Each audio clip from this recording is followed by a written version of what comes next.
जो रहते हैं उजालों में, जो रहते हैं अंधकार में, जो रहते हैं शब्दों में, जो रहते हैं निशब्द में, जो रहते हैं ब्रह्मांड के शून्यताओं में, जो रहते हैं पृथ्वी के परिपूर्णताओं में, वो रहते हैं बच्चों के किताबों में, वो रहते हैं साधु के रुद्राक्ष में। अंधे का आँख है वो, लंगड़े का वैसाखी है वो। जन्म मृत्यु जीवन यौवन सूर्य चंद्र ग्रह नक्षत्र, इस संसार के जीवन मृत्यु चक्र में सदा सर्वदा वो ही विद्यमान है जो हैं जगत के नाथ प्रभु श्री जगन्नाथ।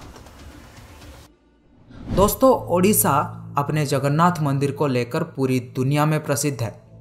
हर साल लाखों करोड़ों संख्या में श्रद्धालु यहाँ आते हैं।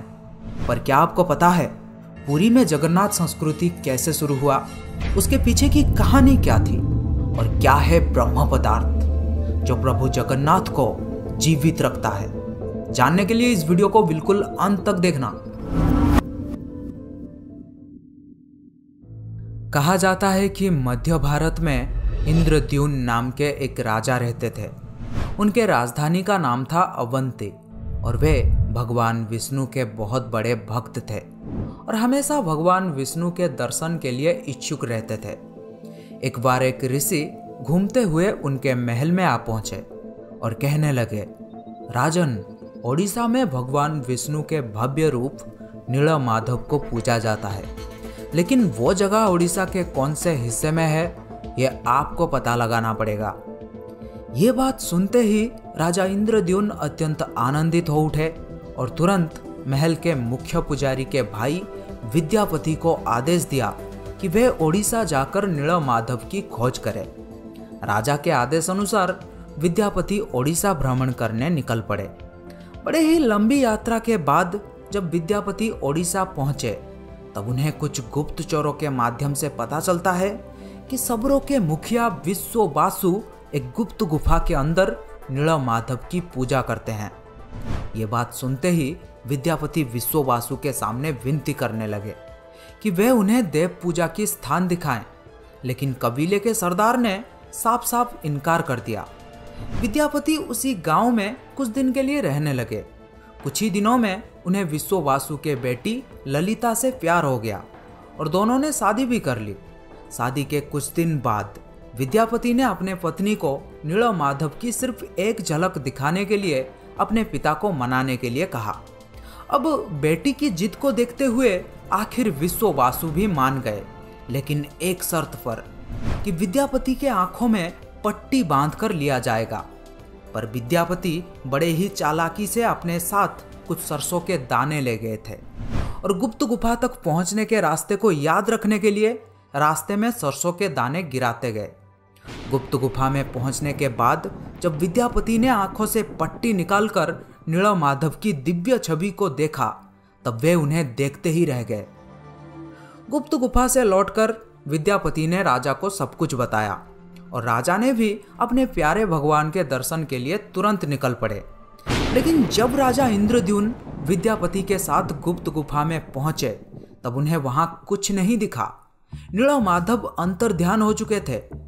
राजा निराश होकर महल में लौट आए, पर उसी रात को उनके सपने में जैसे देवलोक से कुछ संदेश आया था कि वे पुरी जाएं और लकड़ी के एक दारू को बाहर निकाले जो पानी में तैर रहा होगा। राजा ने भी इस संदेश का पालन किया और उन्हें पुरी के समुद्र तट में सच में एक लकड़ी का तना तैरता हुआ दिखाई दिया। लेकिन राजा के सेवकों के लाख कोशिशों के बाद भी कोई भी उस लकड़ी के दारू को उठा नहीं पा रहा था। अंत में कबीले के सरदार विश्ववासु के सहायता से उस दारू को महल में लाया गया, परंतु उस लकड़ी के दारू में से कोई भी कारीगर नीलमाधव की छवि तराश नहीं पा रहे थे।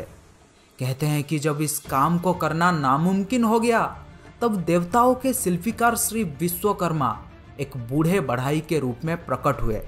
उन्होंने राजा को भरोसा दिलाया कि वे मूर्ति निर्माण कर सकते हैं, लेकिन कुछ शर्त पर कि वे भगवान विष्णु के मूर्ति को 21 दिन में बनाएंगे और अकेले ही बनाएंगे और कोई भी उनके काम में बाधा ना डाले।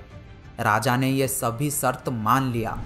लोगों को सिर्फ आरी, छेनी और हथौड़ी इत्यादि की आवाजें सुनाई देती थी। लेकिन 15 दिन बाद जब रानी को कोई भी शब्द सुनाई नहीं दिया तब वे घबरा गए। उन्होंने सोचा कि बूढ़ा कारीगर शायद भूख प्यास से मर गया होगा। इसीलिए रानी गुंडीचा ने दरवाजा खोलने के लिए राजा के सामने जिद किया। आखिर में दरवाजा खोला गया और राजा ने देखा कि वो बूढ़ा कारीगर जैसे गायब हो गया है और अपने पीछे आधा बना 3 मूर्ति छोड़ गया है, जो आज प्रभु जगन्नाथ, बड़े भाई बलभद्र और छोटी बहन सुभद्रा के रूप में पुरी के श्री मंदिर में पूजे जाते हैं। आपने देखा होगा जगन्नाथ के हाथ पैर आधा बना हुआ है, जिसका कारण यही बताया जाता है। कहते हैं कि द्वापर युग में कृष्ण की लीला एक शबर के हाथों समाप्त हुई थी और कलयुग में नीलमाधव की यात्रा शुरू हुई थी और एक शबर विश्ववासु के हाथों। दोस्तों, क्या आपको पता है प्रभु जगन्नाथ को भी बुखार होता है, उनको भी दवाई दिया जाता है। कभी कभी ठीक हो जाते हैं पर कभी कभी नहीं। उनका पुनर्जन्म होता है जिसे कहा जाता है नवकलेवर, जो हर 8 साल, 12 साल या 19 साल में एक बार होता है। इन दिनों ओडिशा सरकार पुरी में अंधकार का ऐलान करते हैं और कुछ खास पुजारी आंखों में लाल कपड़ा और हाथों में लाल कपड़ा बांधकर पुरानी मूर्ति से कुछ रहस्यमयी चीज को निकालकर नई मूर्ति में लगा देते हैं, जिसे कहा जाता है ब्रह्म पदार्थ। ब्रह्म जो जीवन का प्रमाण देता है। जैसे प्रत्येक मनुष्य के शरीर में आत्मा होते हैं, उसी प्रकार प्रभु जगन्नाथ के शरीर में रहता है ब्रह्म या परमात्मा। यही कारण है कि प्रभु जगन्नाथ दुनिया के एकमात्र जीवित ठाकुर हैं। वो जो भक्तों के पुकार सुनता है, समझता है और इच्छाओं को भी पूरा करता है। ब्रह्म को लेकर हमेशा सवाल उठते हैं, भक्त हो या संत, खोज करता हो या शोध करता, हर कोई ब्रह्म के सच्चाई जानना चाहते हैं। लेकिन आपको बता दूं, आज तक किसी को भी नहीं पता आखिर ये ब्रह्म है क्या। कुछ लोगों के अनुसार ये श्री कृष्ण या बुद्ध के अवशिष्टांश हैं और कुछ लोगों के अनुसार ये एक तांत्रिक शक्ति या फिर एक पौरालौकिक शक्ति है और कुछ लोगों के अनुसार ये एक पवित्र आभूषण या फिर एक दुर्लभ पदार्थ है। कहा जाता है कि जब श्री कृष्ण की मृत्यु हुई थी तब एक शबर ने ही उनका अंतिम संस्कार किया था, लेकिन उस वक्त श्री कृष्ण का दिल अथवा हृदय आग में जला नहीं था, जिस वजह से शबर ने उस हृदय को लकड़ी के गुच्छे में बांधकर समुद्र में प्रवाहित कर दिया था, जो फिर बहते बहते पुरी के समुद्र तट में पहुंचा और जहां से फिर राजा इंद्रद्युम्न प्रभु के मूर्ति निर्माण कर पाए थे। यह था प्रभु जगन्नाथ के मूर्ति निर्माण की कहानी। अगर आप ब्रह्म के बारे में और अधिक जानना चाहते हैं तो मुझे कमेंट बॉक्स में बता सकते हैं। और इस वीडियो का टारगेट है 10,000 लाइक। मुझे पता है आप लोग कर सकते हैं, तो जल्दी से लाइक कर दो और कुछ करो ना करो मुझे नहीं पता, लाइक करो जल्दी। Thank you.